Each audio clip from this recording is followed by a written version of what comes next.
Yeah. Frank Mir. Yeah, How long you been doing comedy? Well, actually, it was about has it been a year? About a year. Yeah, about a year ago, because, Richard told me he's done stand-up. And we were sitting there bullshitting one time, and I was like, you know what? I love comedy. I watch a lot of comedy, and I've always had a lot of respect for guys and go up on stage, because to me, it's one hell of an expression of yourself. Because, I mean, you paint a painting and someone doesn't like it, you're not necessarily around when they're booing at it. You know what I mean? You go up there and you say something everybody finds stupid, or if it just falls flat on its face, you're standing up there all by yourself, and I have a lot of respect for that because of background I come from. I have a good day at work and I'm everybody's hero. I have a bad day at work and there's a ESPN highlight of me getting my head knocked off. You know what I mean? And I got to walk past every bar on the way up to my hotel room watching the highlights, So, at that moment he was like, hey, would you ever do it? I'm all, well, shit. Yeah. Fuck. Yeah. I'll jump up there. Let's go. Give me a few pointers and, see what happens. So we got his first date booked, right? So he's going to open my show at the Stratosphere. And so I come over to his house and I told him weeks prior, I said, just, sketch down some ideas you have and all that. We'll go over. So I go sit down in the living room, comes out with his legal pads. And I didn't want to get in his. That's a big high five. Break out a fucking. I write only in legal pads. These kids they fucking put it on their phones. I have a yellow legal pad, and that's the only way I write. And after 27 years, I have stacks of them. Well, so does Frank. He has stacks of them because he came out, and I sit down in the living room, audience of one, and I didn't want to get in his head or anything, so I just said, spit it all out. Let me hear what you got, and then, we'll punch up here or there. And he did about an hour and 10 minutes for me. And he said, do you think that's enough? And I said, well, what we're going to do is there's some good ideas there. We're going to take about 95% of that and concentrate it down to a good tight, 7 minutes. Yeah. And Frank said, are you sure? You think that's going to be enough? He was speaking Chinese. Like, are you serious, man? He goes, yeah, you have like about 90 different ideas. And I'm like, yeah. He goes, we're going to use about 5. Yeah. I'm like, but they I'm were. like, how long is it going to last? Like 30 seconds? He's like, no, it's about 10 minutes. I'm like, yeah. Shut up. There's no way. But they were good ideas. And he got up and you were so committed. The interesting thing is he was competitive about it the way that he's competitive about fighting. So he didn't want to use any notes. Like he worked it enough to where he didn't need any notes, anything like that. He had all his beats down and everything. And there was a unanimous decision among the, the contrarian comedians back table where everybody sits with their arms crossed, in judgment. That of anybody I had my arms crossed the most at that table. Yes. Not yours. In spirit. In theory.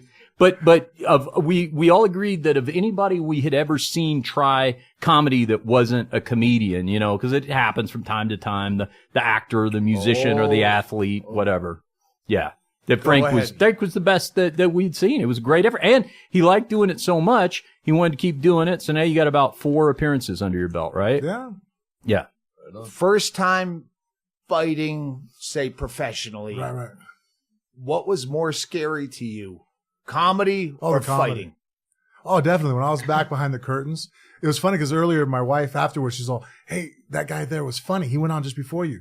She named out 4 or 5 comedians. I'm like, I have no fucking clue. That's a dick move. Well, no, not that way. But she was just saying like, oh, hey, earlier we heard him. I'm like, honestly, babe, but you were sitting in the audience. I was like, she didn't say follow that motherfucker. Yeah. But I was off in my own world, just constantly. Right. I mean, at that point, a bomb could have went off in the room, and I probably wouldn't have noticed. Right. I was so like, okay, let's focus. And now he's graduating to the next level because the first couple of gigs, it was, in front of my crowd, our podcast crowd. I mean, they were Frank Mir fans. I mean, I even introduced him, by saying, listen, you don't have to laugh, but you're going to see him on the way out. So keep it in mind. But now what he's done is his last appearance, he went up cold in front of just a random Sunday night, I've lost all my money in Vegas crowd of. And they weren't laughing at anybody. No idea. No idea. I won't do that anymore. I won't. I go to LA. Yeah. Hey, you want to do a set at Sunday night at the Comedy Store? No, I only play to my own crowd. I earned that, and they will fucking hate me. Yeah. No, it was bad. There was a guy up there that actually has a funny bit. He's funny as shit. He has this thing where, he turns into an old black man. He takes off his hat and he's funny as shit. And about 5 minutes into it, he starts. Already sounds terrible, but go ahead. He starts addressing the crowd They're like, are you guys not here to have a good time? And I'm like watching, I'm even taking notes, like when I watch other people, just like fighting, like, okay, I want to emulate that. And I was looking at it, I was like, the fact that he's pointing out that the room is not laughing, but him pointing it out made it even worse. So I'm like, all right, so note to self.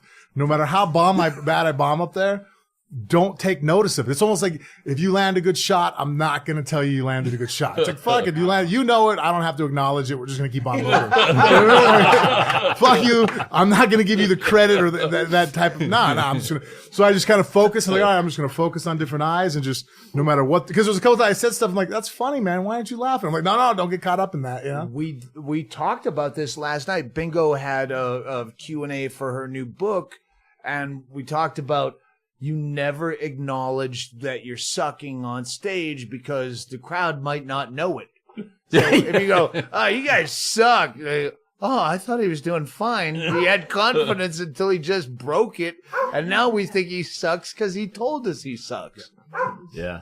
But as far as Chad, Shank, and I today listened to, there's a 10-minute clip of, what's his name? Bisbee. Has a podcast, and he was. I have to assume it's Louis Gomez he's talking to because it's not listed in the credits. But they're talking about you and Brendan Schaub. Oh, okay.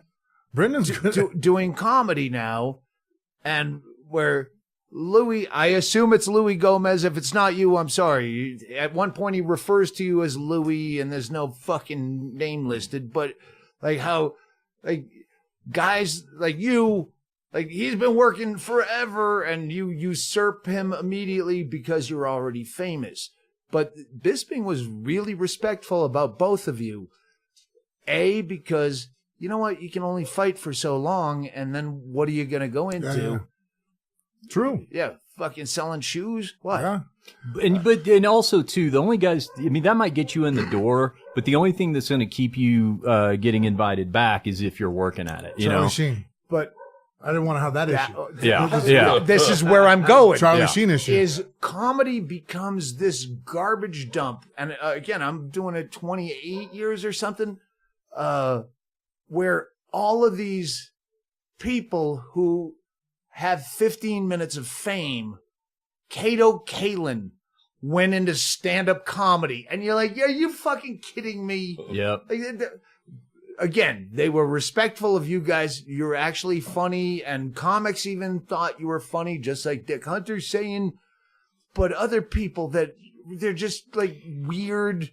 Like Elian Gonzalez could have gone into comedy. You know the other trap. You know the other trap about that too, Doug, is that even if they want to start getting into comedy, okay, it's one thing if they're doing a 5-minute guest spot or 7 minutes, somewhere at the top of the bill. What's happening too, though, is a lot of club promoters will go, "Oh my gosh, we can fill a room with this name, headliner." And all of a sudden they're up there trying to do 40 minutes when really they have a good 5. Well, that's why I think that Brendan does a good job, and I know why I think that I aspire to do a good job is because I haven't been paid for doing comedy.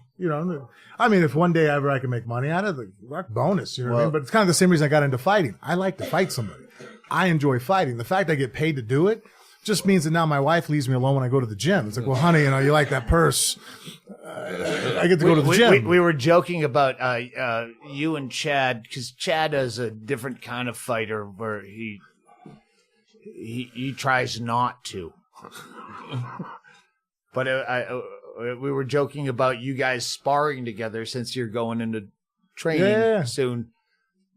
Jokingly, but I thought, what would you rather do? Spar each other or do an open mic off on stage? Because Chad is also he wants to do. Well, obviously, I feel more confident in a fight, but I think Chad would probably pick comedy in this instance. No, I would rather get knocked unconscious immediately than fucking look like an asshole for a lot longer than I would take me to get knocked out. I don't know, man. Don't worry, that's not going to happen on the podcast. Yeah. No, so what I was saying, Brendan does it, I think, because he really enjoys it, and that's why I do it. And I think if you get into comedy for that reason, that's why I think all comics start off. I mean, I think if you start off trying to make money at anything, I see it in fighting. Back when I started fighting, you weren't going to make money at it. In fact, when you start dating a girl, I never told. That's the quickest way for me to get a girl to walk out on me. Hey, what do you do for a living? Well, I'm half naked. I get locked into a cage and I beat people up. You know what I mean? Like, well, do you make money at that? I'm like, no, I have a day job. It's barely, I just do it for fun. You know what I mean? Well, then you don't mention the day job. Yeah, They'll fuck you if you just start with the cage. And not the even beating then, man. people. No, people. Not back then. No, not back then. You know. Now everybody in their shaves their head and tattoos and wears a tap out t-shirt. They think they can fight. And so we get guys that come in the gym and they do it just to try to have that, moniker that, oh, I'm a badass, I'm a fighter. I'm like, all right, cool. Well, we're going to spar, we're going to wrestle. And that first day of actually having pressure put on them, it's like, oh, if you're here for money, you're not going to be thinking about money when the shit gets hard. But if you're here because you like it, I'm going to kick your ass and and then you're going to sit there and go, oh, fuck, I want to be able to do that. I want to get better. I want to improve.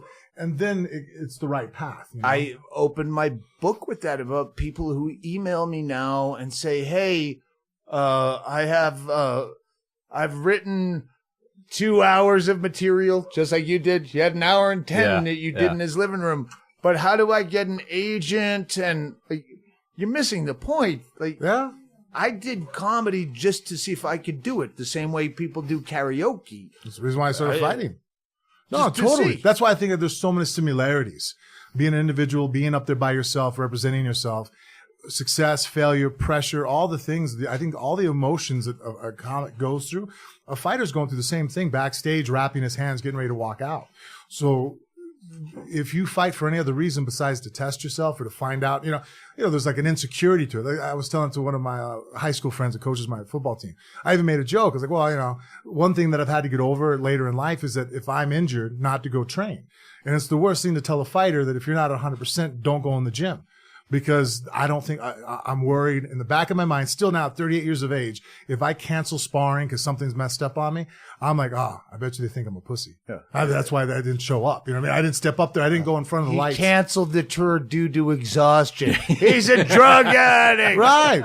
So it's hard. Something's wrong with him. Because inherently all fighters, or I think anybody, we're extremely insecure. You don't sit up there, a secure guy that doesn't need anything to prove in life probably doesn't think I want to go test myself as a fighter. If somebody wonders, well, I wonder if I could do that, it scares the shit out of me. And no one else thinks I can do it either. So you know what? I have to do it. But that was one of the things that Bisbee was talking about in that interview was every time he's backstage, he's insecure and going, there's always a beat in his head going, why the fuck am I doing this? This is 100%. When I'm getting my hands wrapped, that's when I'm like, my wife, we make that joke. It'll be the day before the day of the fight, the morning of. I'll look at her, and I've said it for the last 16 years now, professionally fighting. I'm like, why the fuck do you let me do this? 3 months ago when I agreed to this, why don't you tell me this is what I'm going to feel like today? I don't want to do this. Why am I doing this? But then there's just one foot in front of the other. Just something drives you where you can't keep from doing it.